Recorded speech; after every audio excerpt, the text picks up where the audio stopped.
Hello class, welcome to session 4 of Unit 6, Corporate Ethics and Marketing. At the end of this session, you should be able to understand marketing ethics, understand the impact of ethics on marketing, and understand why managers need to operate ethically. Marketing and ethics. Marketing is a set of processes for creating, capturing, communicating, and delivering value to customers, and for managing customer relationships in ways that benefit the organization and its stakeholders. So, marketing, you are involved with how you are going to deliver customer value, products, and services, and maximize organizational profits and to the benefits of other stakeholders of the organization. Thus, you are going to create, capture, and communicate and deliver value to customers in a way that benefits not just the customer, but the organization and other stakeholders. The fundamental purpose for marketing is to create value for both the firm and the customer. Ethical marketing involves incorporating social and environmental considerations in products and promotion. So if you're involved in ethical marketing, you know what ethics are. So the beliefs, the values, the principles of a particular environment is considered in delivering products and promotional activities to customers. Social responsibility in marketing. Ethics refers to organization's obligation to maximize its positive impact on and minimize its negative impact on society. So if you are socially responsible in your marketing rules, that means you are going to maximize your positive impact and minimize your negative impact on society. Corporate ethics and marketing ethics. Let's look at some of the ethical issues that organizations face in marketing. 1. Marketing redundant or dangerous products or services. So sometimes you'd have some products in stock. They are part of your stock, your batch production, but some may be defective. Are you going to market it to your customers because they are redundant, they are dangerous? Are you going to market it to them? Sometimes too, you may have upgraded your value delivery to customers, but you have some old stock. Are you going to give them the old stock or not? Some of these issues are what's ethical. Transparency about environmental risk. As you are producing, as you are marketing, the packaging of the products, how does it affect customers and the society at large when it is disposed of or after they've used the products? Transparency about product ingredients. It is very important that whatever you use for the product, you are clear about it. You've been transparent about the ingredients. They are the right ingredients you've used, as mostly used when you buy something. You see, they write the ingredients at the back or at the on the package of a particular product. But some of the things that you can look at for product ingredients ethics issues are genetically modified organisms, which may cause possible health risks. So if you're using some products, you should be transparent about if it has been genetically modified so that you don't affect someone who may have underlying health conditions, or if you're going to mutate people's genetics to make them suffer from some illnesses. Financial risk. What is the financial risk of them buying your products? Security risks. Does it affect them in any way if they buy your products or you render service to them? Respect for consumer privacy and autonomy. So if you are into service delivery, such as doctors or lawyers, you have to respect your consumer privacy and autonomy. Whatever you are being told in your profession, if there is a code for privacy, you have to respect that privacy and ensure autonomy. Advertising truthfulness. It is important that you advertise truthfulness. Now, when you watch TVs, any adverts that they show or they broadcast, they say this advert has been vetted and approved by the FDA. FDA is Food and Drugs Authority. So if you advertise the right things, so now in Ghana, we are trying to limit the kind of things that are being advertised. We are trying to have control over the truthfulness of the things that we advertise for customers. So now FDA is going to vet your products. They are going to vet what you communicate to us through the media that you are using. Fairness in pricing and distribution. You shouldn't only be concerned about your organizational need to maximize profits. However, I should be concerned about, are my consumers going to be able to afford it? Are they going to have substitutes? Are the substitutes good for them? So you need to know what you are offering them, and you price it fairly so that the customers can benefit from it, whilst the organization also benefits from it. Unethical target marketing include marketing strategies used against vulnerable populations. So sometimes people are unethical in how they target a particular market. So they can target vulnerable populations such as the elderly, the children, the poorly educated consumers. Because of their vulnerability, children may not be able to know how to distinguish right from wrong. They would need the assistance of their parents. Sometimes the elderly also may not be able to walk, or may not be able to have the luxury of having an capacity to move and other things. So when you are selling to those people, you shouldn't take advantage of their inability to move to the roadside or to look for substitutes. It's important that you serve them the value irrespective of their age. And poorly educated consumers. Sometimes some people cannot read, so they will not be able to know what is being written on the packaging of the product. So it's important that you don't take advantage of them and sell to them the wrong goods or even expired goods. Because they can't read, you would be tempted to sell to them expired goods. Examples of unethical target marketing include lying. So some of the things that people do to target markets unethically include lying, deception, manipulation, and threats. So if you look at these vulnerable groups, you would either be lying to one, deceiving one, manipulating one, or threatening someone to buy your products. Ambush marketing is a strategic alternative to formal association through the purchase of legitimate sponsorship rights. So here you ambush people, you marketize in an ambush way by coming forth as someone who has sponsorship programs for people. So you are going to buy sponsorship rights in an attempt to attract some particular people to come and buy from your organization, because they would also be contributing to your initiative to sponsor. Marketing's core aspects. In marketing, these are the 7 P's, the most important things that the marketers take note of in pricing their products, in service delivery, in even producing or developing a product. So first, the product. What kind of product are we developing? How do we price it? How do we promote it to reach the customers that we've targeted? So promotion is sort of like advertisement. How do you make sure that the product reaches the people that you want them to be aware of? Then you have the place. At where are you going to sell the product? Is it going to be advantage points for people to also come and buy or not? Packaging. Packaging of a product is very important. It sells out your brand and your trademark. So it's very important. Positioning. How do marketers position a product in the mind of customers so that they are always going to gain a foreseeable, sustainable marketing relationship? Then we have the people. To whom are you selling to? To whom are you marketing to? Those people are your customers, those that will come and buy your product or your service. These are the core aspects of marketing. Let's look at strategic marketing planning process. In a strategic marketing planning process, you need to define the mission and or vision of the organization. You need to conduct a situation analysis. What is the situation now? What do my customers need? What do I need to gain a particular market share so that my organization and the people can benefit from it? Identifying and evaluating opportunities is also very important. Implement marketing mix resources. So when you are involved in marketing mix, make sure that the individual resources needed at each stage of a marketing process is available.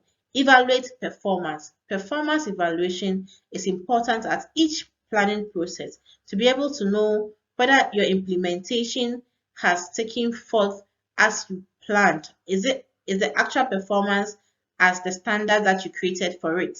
Importance of marketing includes expands firm global presence. If you're able to promote your products well, you're going to gain recognition at places you may not even think you could have reached. So customers at those places would be made aware of your products or services. It enriches society. Your product enriches society based on the value that you are serving them. Passive across the supply chain and organization makes life easier and provide employment. As you are developing products, people would come and be employed in your organization.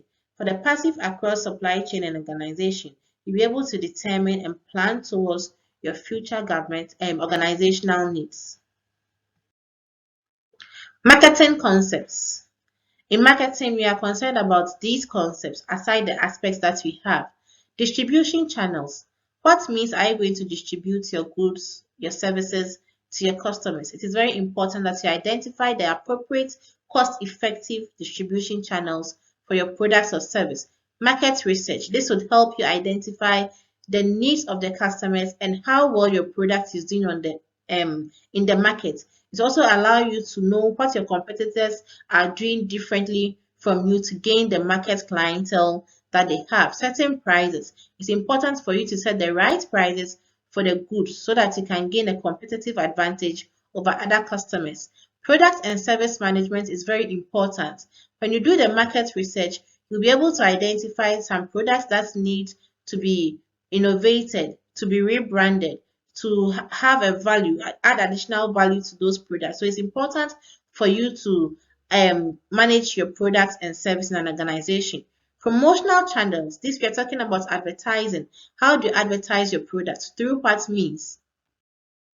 Through the means of advertising or promotional channels, are you able to reach the customers that you want them to be made aware of your products? Matching products to customer needs is very important.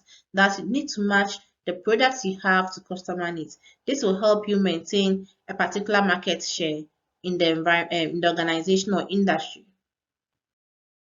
Strategic marketing. Determining the need for a product. So to be strategically market your product, you need to determine the need of a product based on consumer research. What do they need?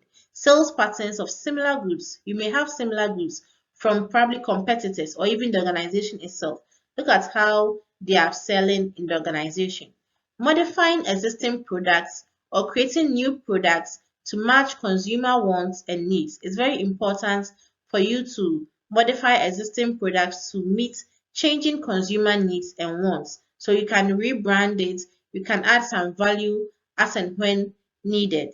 Determine how best to create product awareness to potential customers. Here, I'm talking about your promotional or distribution channels. How are you going to create awareness for employees and how are you going to deliver to them when they've been made aware of your product and are willing to buy it? Creating marketing campaigns based on your determinations of the most effective way of reaching customers. After you've identified the most effective way of creating awareness and reaching customers, you have to create campaigns to ensure effective delivery and awareness creation. Confirming customer relationships via follow-up campaigns and loyalty programs. It's very important for you to follow up through what your customers want. Ask them if they are the product that they have, how did they review it? How did they receive the value? Do they like it? Do they want something else to be done for the products or to the services? 7 functions of marketing include distribution channels, your promotional channels, advertisements, financing and enterprise is very important. Money is needed at each stage of production. So how do you finance an enterprise, a product or service? Marketing research is important to identify customer needs, how competitors are gaining a competitive advantage aside you. Setting price is important. Fair price setting is important to gain a competitive advantage. Product and service management is equally important to identify a point in a product life cycle that you would need to probably rebrand or add more value to a particular product or service. Promotion channels are the same as distribution channels. How are you going to promote your products? How are you going to advertise them? In the sense that when customers are made aware, they can now ask you to distribute to them. Matching products to customers is also very important because you need to match the products you have to customer needs. The three R's that influence marketing: reach, relevance, and resonance. Reach refers to the number of followers an influencer has on their social sites. So if you want to use social media as a means to reach your customers, then you need to identify an influencer and know how many followers the influencer has. So if you have an influencer, be able to know how many people would be made aware of a product. It's also important for you to identify your target market to be able to determine the particular influencer for the good or service that you want um, to make aware customers aware of. Relevance. Relevance describes the level of alignment and similarity between the influencer's value and the brand's image. So if you identify an influencer, you need to align the person's values to the brand's image. Values and ethics are very important in an organization. So when we bring it down to marketing, we need to align the influencer's values and the brand's image so that there will be a cohesion and the person would work willingly and freely without you trying to um, im- impre- um without you trying to impose onto the person the kind of values he should advertise for. Resonance is the degree of engagement of the influencer's audience with the content that he or she creates in the organization. So, resonance, the degree of engagement of an influencer's audience. How do they relate to the content that the person has created for the products or service that you chose him or her to be an influencer for? Creating an ethical climate in the workplace. In creating an ethical climate in the workplace, you need values, rules, and you need to control. So values, we mean establish. Establish the values that you want the organization or the employees or the customers to know you are communicating. Share those values. Share them. Make it known to the people or the stakeholders that you need them to know. Understand the values of others. Don't just impose your values on them. Understand their values and try to bring the two, your values and their values, towards a common goal. Rules, management commitment, employee dedication. These are supposed to be controlled by a certain number of rules or regulations in the organization. It is very important to ensure an ethical climate. Control. Control ethical behavior by rewarding ethical behavior and punishing unethical behaviors. Align goals. Align the goals of the employees, the organization to the customer needs. Marketing theories. We have the answer matrix. Here we have four stages of this theory. We have the market penetration, which is involved in expanding sales of your existing product in your existing market. So here you want to penetrate the market that you already have. So here you can do that by pricing your products at a low cost so that you can penetrate the market. So the pricing will be relatively lower than you would have normally charged. So more people would come and you'll be able to expand your sales. You have the product development, introducing a new product into your existing market. So you have a market already, but here you want to develop a new product and introduce it to those people that you've already captured their loyalty. You have market development, putting an existing product into an entirely new market. So here you put an existing product into an entirely new market. You develop a product for a market that you don't have and see how they receive the product.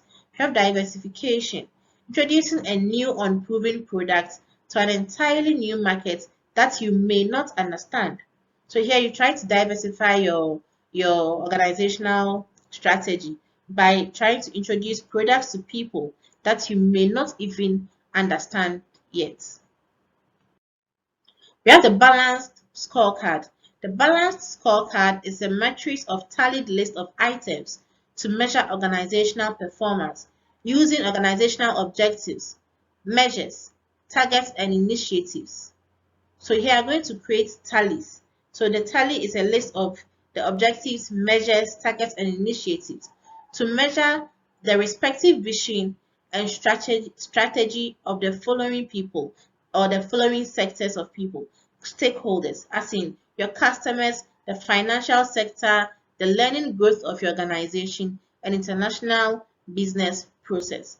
So here it's more like you are scoring weights to these people based on their objectives, measures, targets, and initiatives of the organization to see if there's any alignment or deviation from your objectives, measures, targets, and initiatives. Let's look at the marketing mix. The marketing mix is 4 P's and 7 P's. We have product, price, promotion, place for the 4 P's.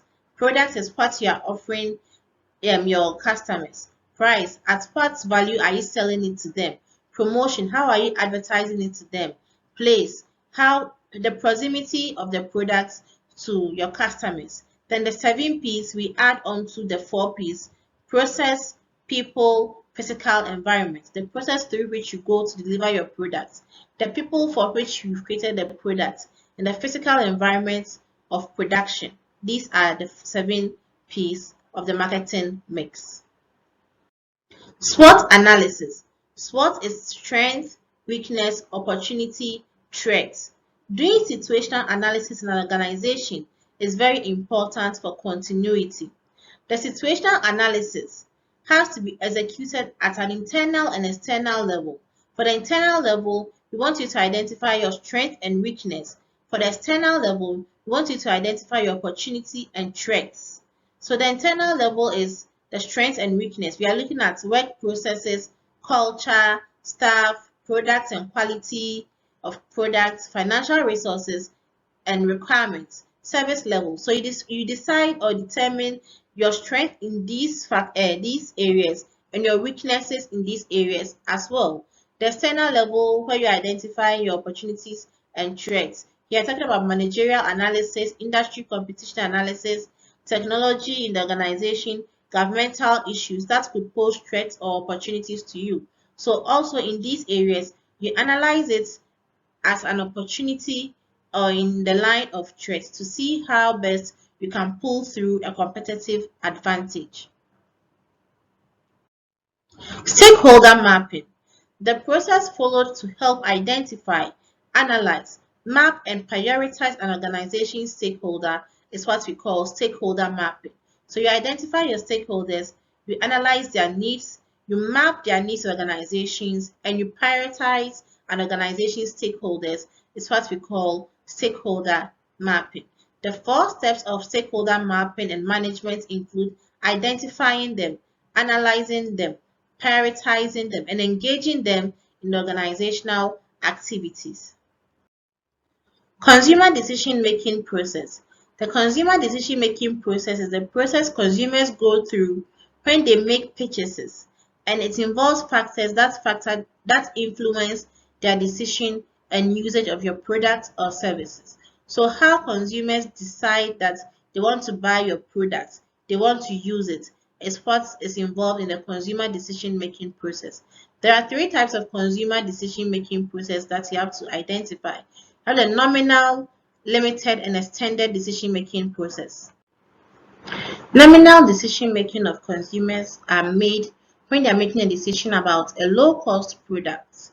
So when you want to decide on whether to buy low-cost products, the decisions that you make is what we term as nominal. The limited decision-making of a consumer involves when you are familiar with a particular product, but you need to gather more information, so you conduct an in-depth research. The extended decision-making of consumers is made when they are making decisions about rather expensive products. If you want to buy an expensive product, the decision-making process that you go through is extended. A consumer decision-making process involves recognizing a need or want. Then you conduct a search process. Can you identify what product can or service can meet your need? Comparison of products where there are substitutes. Product or service selection. So you decide based on what either of the competitors is offering you, based on the kind of decision that you want to make. Then we have evaluation of decision. After you've decided on what to buy, you evaluate it if you made the right decision for the product or service you want. Porter's 5 forces. Porter's 5 forces framework is a tool for analyzing competition of a business. So if you want to be involved or venture into a business, These are the things that you need to analyze competition of a particular industry. Competitive rivalry, you need to identify who your competitors are. It is very important. You need to identify the bargaining power of suppliers. Who are those going to supply to you? What are their bargaining powers? You will have a range of suppliers, so you need to know how each of them bargains and select the one that is suitable to your organizational resources and for your goals. Bargaining power of customers is also very important. How do your customers influence your decision making processes on price and the value that you attach to your products? Threats of new entrants. As you're in the industry already, how does the entry of new competitors or new industries or organizations, how are their entry going to affect your existence? Threat of substitute products or goods. Do you think that if there are competitors in the industry, how do their products affect your existence as an organization? So before you can analyze the competition that you are going to get involved in, you need to identify who your rivalries are, who your competitors are, the suppliers, customers, and what if new entrants come into the organization, and what if there are new substitutes that could make you lose your market share. The General Electric matrix, known the GE matrix. The GE matrix helps you to determine how to allocate resources in an organization. So when you look at the left side of this diagram, we have the industry attractiveness. The bottom, we have the business unit strength. So how attractive is the industry against the unit strength? We are measuring it at high, medium, low. So high is deep blue, medium is sort of ash, and low is quite the white color. So that's how you are measuring it. So here against this side too, you have the different color combinations. So if you are investing, depending on the kind of combination you want to have of your industry attractiveness and the unit strength, you would know what to do. So if you want high investment or growth, you know that you're going to be at the peak of the matrix. If you want medium, hold or selective, that one you hold or select. So invest, grow, hold, select. What do they mean? Invest, are you going to invest more in the organization? What is your end game? Do you want to invest to expand something?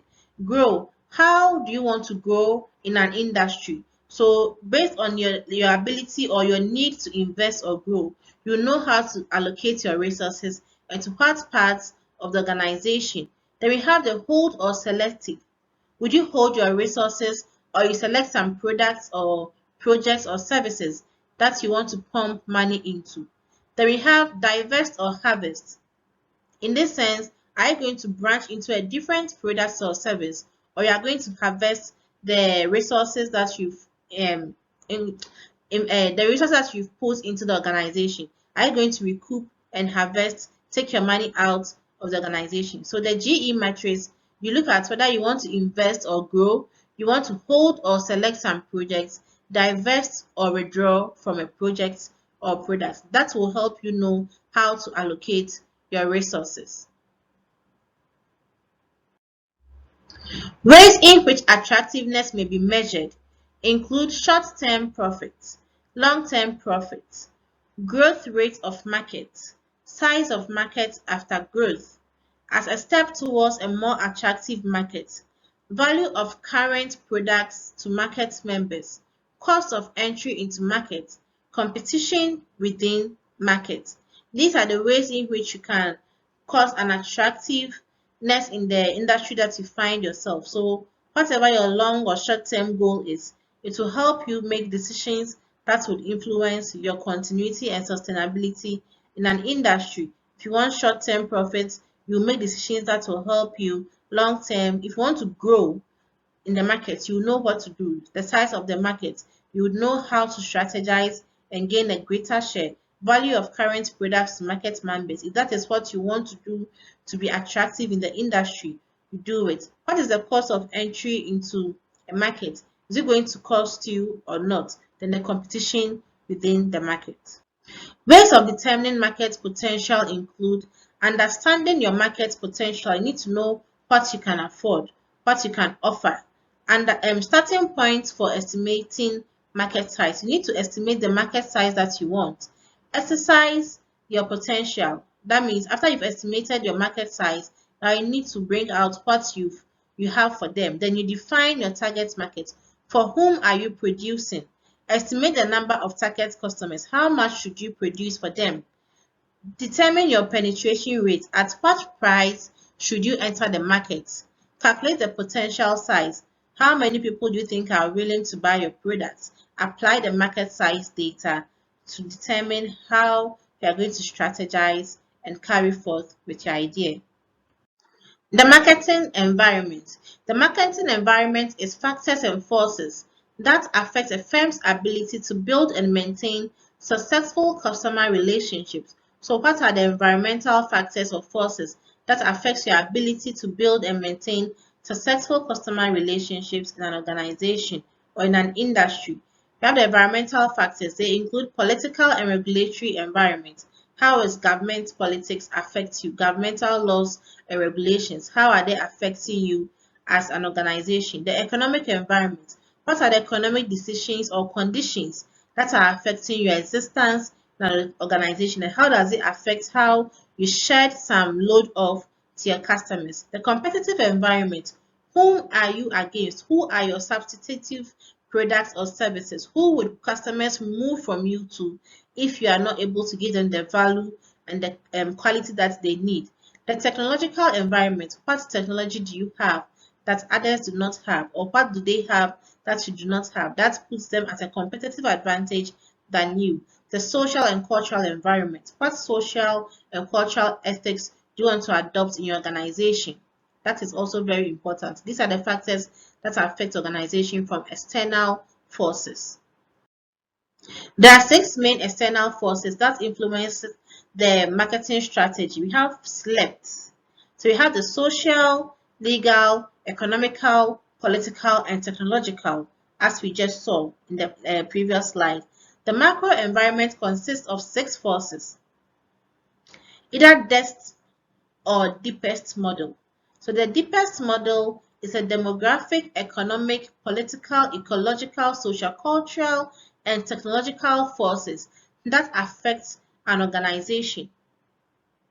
These are external macro factors that affect an organization's existence. Demographic, age, sex, gender, economic decision, conditions like exchange rates, interest rates, political decisions. How does a political policy affect your organization's existence? Ecological, the ecology, the environment in which you find yourself. What are the factors or the weather conditions, the weather conditions, the inhabitants, the green forestry that affects your existence as an organization. Social cultural values, beliefs, culture that you adopt in the organization. Then we have technological forces. What technology do you need to innovate to stay competitive? Segmenting consumer markets. Description of the most common forms of consumer market segmentation are geographic segmentation. That one, they divide the market. What we mean by segmentation is division of your market share or target market. So here, geographic segmentation. We divide your market share or your target market according to geographical boundaries. So maybe we divide them according to geographical A, Cape Coast, geographical B, Elmina, geographical C, Takoradi, Tafo, Accra, Kasua. We divide your customers, your target market, according to their geographical locations. Then we have demographic segmentation. Here, looking at demographics such as age, sex, gender, marital status, elderly, young people, youth, teens, children, to determine the kind of products you produce for these different demographic characteristics. We have psychographic segmentation. That one, you segment the market based on subconscious and unsubconscious beliefs, the lifestyle of your customers, their social status, the activities that they have or they involve themselves in, their interests, their opinions and attitudes. So here I'm going to divide your segments based on how people value things, their interests, their social status, their lifestyle, and the beliefs that's what they have. We have behavioral segmentation. Here, the behavioral patterns of customers determines how you segment their market. So you're going to use their attitude as a means to differentiate the market in which you want to supply to or provide to. Maslow's hierarchy of need. The Abraham Maslow's hierarchy of need is in 5 need stages. You have the physiological needs, your need for basic stuff such as food, water, to breathe, homeostasis. Here we're talking about accommodation, security and safety needs too. This one we're talking about your financial security, health and wellness, safety against accidents and injury, social needs, your need for friendship, romantic attachments, family, social groups, community groups, churches, and religious organizations. Esteem needs, your need to develop, your need to actually attain some points in life. Self-actualization need, your need for power. After you've developed to a particular point in stage, you think you've arrived. Now you need to self-actualize. You need power. So that's your need for power. The criticisms of Maslow's hierarchy of needs are 2. Needs do not necessarily follow a hierarchy. They are trying to criticize the hierarchy of needs, that it does not follow a hierarchy. Some people do not move from physiological to security. Sometimes someone may need food and social needs and the person is okay. So it doesn't necessarily follow a hierarchy. The theory is difficult to test. As to whether it is true, it is difficult to test because you may not be able to identify someone that actually has needs that follow the hierarchy. The Boston Consulting Group (BCG) Growth Share Matrix. The primary guiding principle of the BCG Group strategy is that experience in a market share leads to reduced costs and higher profits. So they are arguing towards the point of experience, that if you have experience, we produce at reduced cost and get higher profits. The BCG Group strategy is used for the evaluation of the organization's product portfolio in marketing and sales planning. So if you're an organization, you can use this BCG Group strategy in your marketing portfolio and sales planning portfolio. And attempt to gain more experience to produce at less cost and get higher profits. The BCG matrix can be useful to companies if applied using the following steps. So it can only be useful to you as a company if you use the following steps. So you select the unit, you choose a unit that you are comfortable with. What unit do you want to be more specialized in? Define the market for that particular unit. Calculate relative market share. Determine the kind of people you are going to produce for. Calculate market growth rate. At what rate do you think the market is going to grow? Draw circles on the matrix to make selection. The BCG growth or share matrix and product life cycle. So we have the high and low at the left and at the bottom side.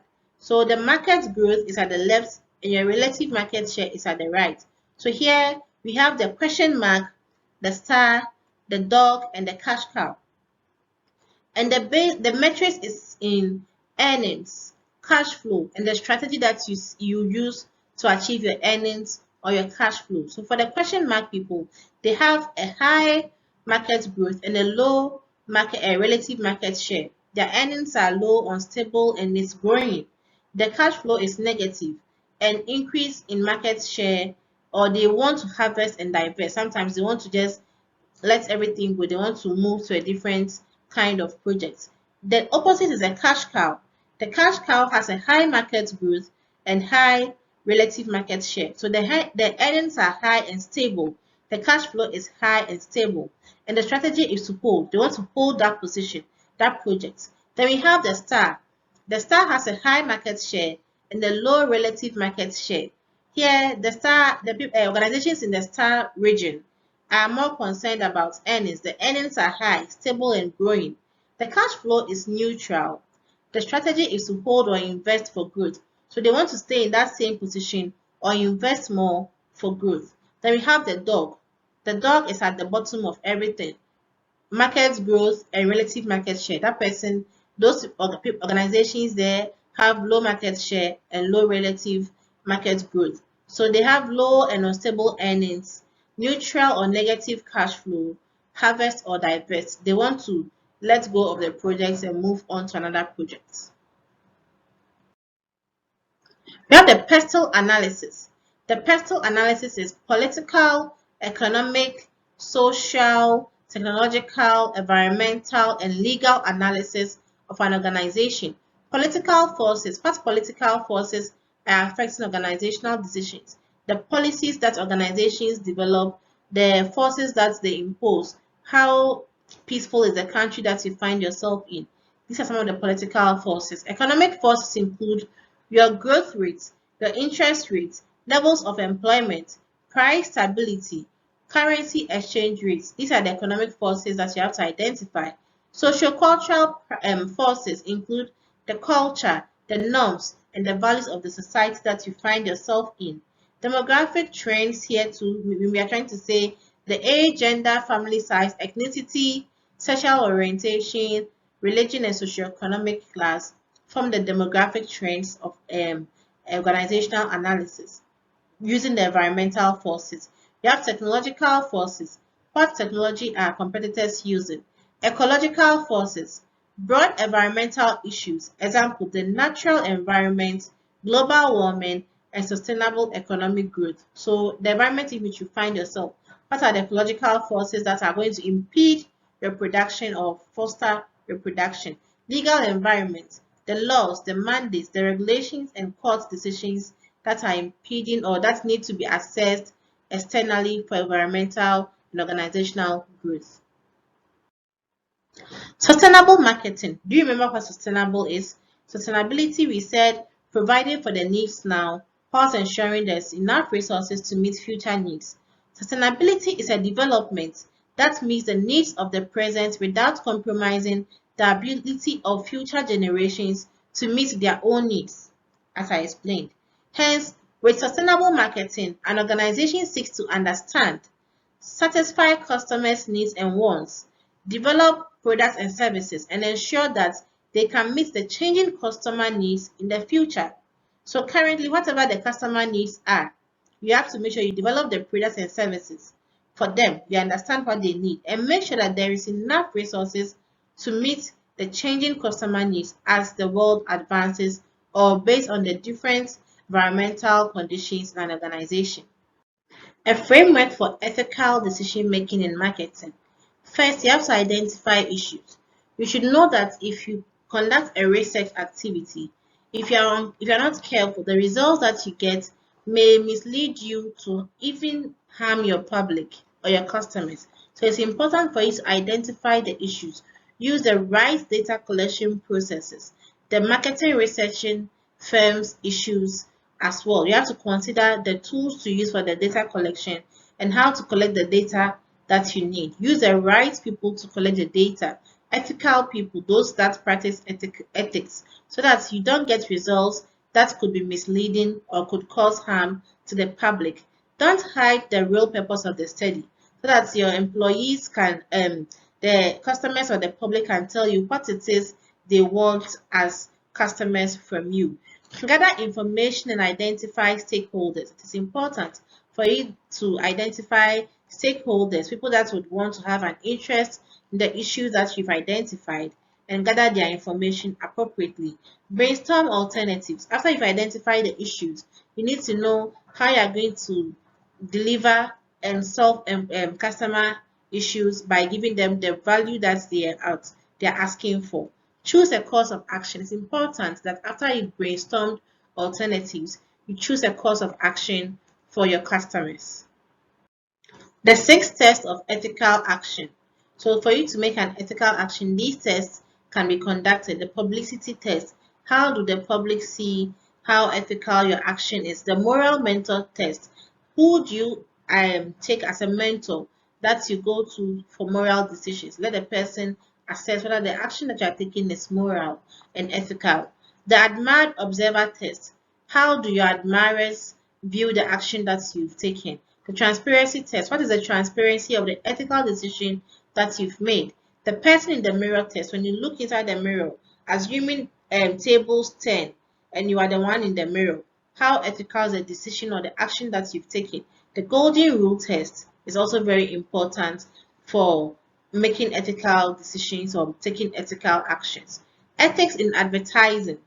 Truth in advertising claims. It's important that you advertise the right things that you are doing. So you have to be truthful in what you are communicating to your customers. Advertising of counterfeit brands. You don't have to advertise counterfeit brands. If you remember, I was saying that in Ghana, now all the adverts is approved and vetted by the FDA. It's very important. So we have stealth or undercover advertising. You don't have to do undercover advertising. It's unethical. Paying individuals to speak well of a product or when they admit they've been paid to do so is very unethical. You don't need to come and tell us those people that sell now Ghana, when you are watching anything on all our local channels, you see that after 10 minutes, people will come and be selling medicine. And someone will say, oh yes, I went to buy the medicine, it was very good. You don't have to pay people to come and say that to us because people's lives are at stake if you are going to use those products. Then we have morally objectionable advertising. How objective and moral is the advert that you are using to draw some clientele for your products or services? So these are the ethics in advertising. 5 unethical marketing practices you must avoid. Don't try to force your customers into buying. Don't force anyone to buy your products. It's not good. Don't try to sell crap. Sell only genuine, quality, valuable products or services. Avoid not having a good customer support. After your customers have bought something from you, you can follow up on how progressive, how they like the product, how it has worked for them. Has it been able to meet their needs? Is that what they wanted it for? You have to be able to follow up and provide good customer support. If they think the product was not up to the standard, if you have other products that were not effective, you can change it for the person. Always over deliver, never under deliver.